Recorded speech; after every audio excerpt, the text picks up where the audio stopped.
It brings me out in a cold sweat, the thoughts of going on a date, a first date especially, but certainly in front of cameras. I mean, was it one of the scariest, most embarrassing things you've done? It was, yeah, it was horrendous. To be honest, in the past, like, I don't really like going on dates as it is. I find them scary. Anything like going on stage or something, if it was to sing or whatever, I found less scary than this. It was horrible. Just the thought of the unknown, like what he was going to be like, whether I was going to get 10 minutes into the date and think, I want to get out of here, oh my God, or whether I was going to really fancy him. You shared that dessert with him. Yeah, you did. You did you did that thing with her hair. No, it wasn't the just eyes. You did that thing where you shoved the bit of dessert in your mouth, then you put your hand in front of your mouth because you. Oh, does that mean like you fancy someone? Of course it does. Yeah, I mean, that's the thing. I watched that episode and I really thought there's a spark here. You were both really flirting. Yeah. But yeah, there wasn't, was there for you? No. Do you know what? As the date went on, I thought he's lovely. On paper, he's perfect. Yeah. You know, he's a really nice guy, and what he does, I really think is great. Blah blah.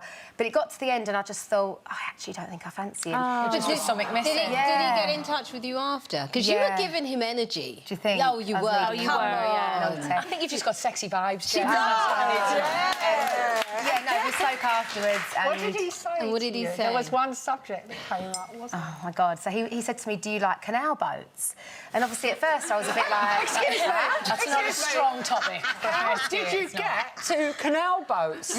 From I have no idea. What was it that you said he liked? White licking or something? So he said he likes white liquors, and I was almost like, You mean white knickers? I thought he said white knickers, but no, he meant white liquors, which I don't know why he called it that. So you went from that to canal boat? Yeah, he then brought up that he likes canal boats, and I was like... From tequila to canal boat. Seamless. Yeah, no. No, but to be fair, on a first date, you talk about anything, don't you? Oh, we spoke about everything you can imagine. But, yeah, no, he was a lovely, lovely guy. I thought you were both it was a good lovely, experience. actually. So the question is, I mean, you didn't, obviously, didn't progress after that, apart from a few telephone calls.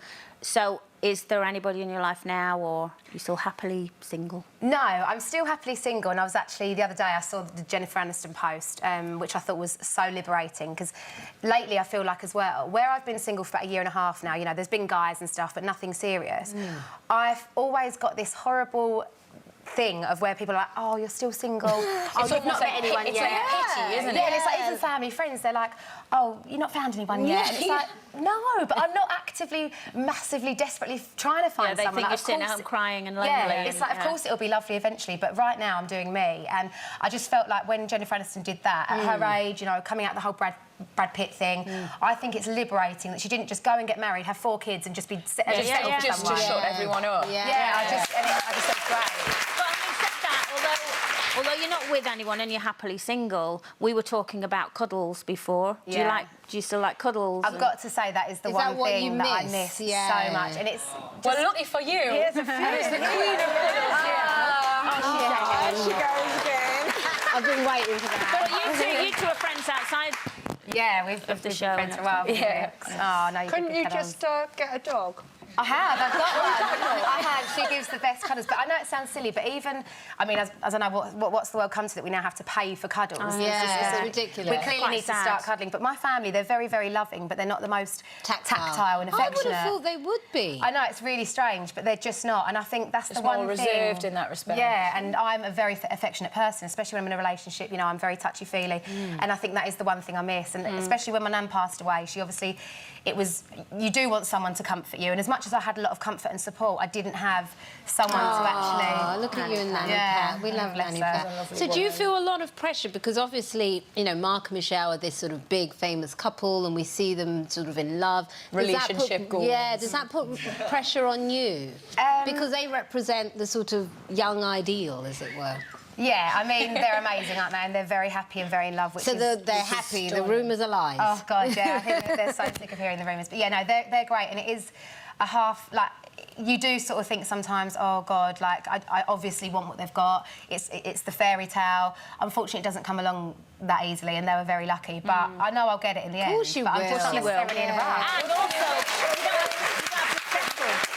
So I think a lot of people panic and then settle. But listen, we have to move on. You're actually here to talk about your new book, Sparkling Stars. Yes. Jess is a novelist. So you That's your second one, isn't it? Yeah, it's the second of a trilogy, of the Sparkling trilogy. It's all very sort of girly, glam, Hollywood. I liked reading Jackie Collins' books. Love Jackie. And I did a degree and stuff, so I did a lot of writing, and the opportunity came up and I thought, why not? But yeah, it's very sort of girly, glam, like heartbreaks. In the first book, she actually jilts her husband to be at the altar. She's a shoe designer. She is a shoe designer, which I also do. So it all kind of... It's not based on you, is it? No, You didn't jilt I definitely anybody didn't jilt at the anyone altar. at the altar. God, no. But that's the thing, like, I feel like this... I've been actually in a position... I was a bridesmaid once for someone, and I said to her on the wedding day, I thought, I really don't know if she's right to marry him. I feel like she's not. And I said to her, look, if you're not happy, you can run now. And she was like, no, no, no. She went through with it, and she actually ended up getting divorced. And I'm such a believer in only...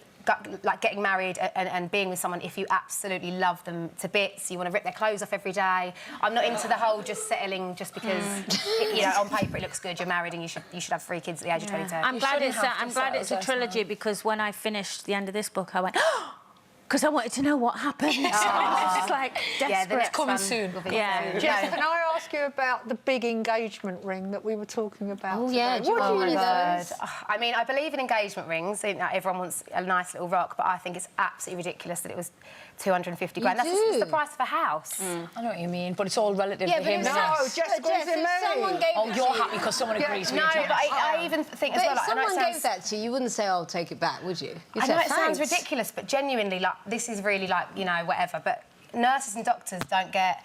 Personally, I don't feel get paid hardly anything. Women, there's plenty more where that came from. Just click here to watch more interviews with a whole range of famous faces. And click here to subscribe. It's free, so you'd be silly not to, really.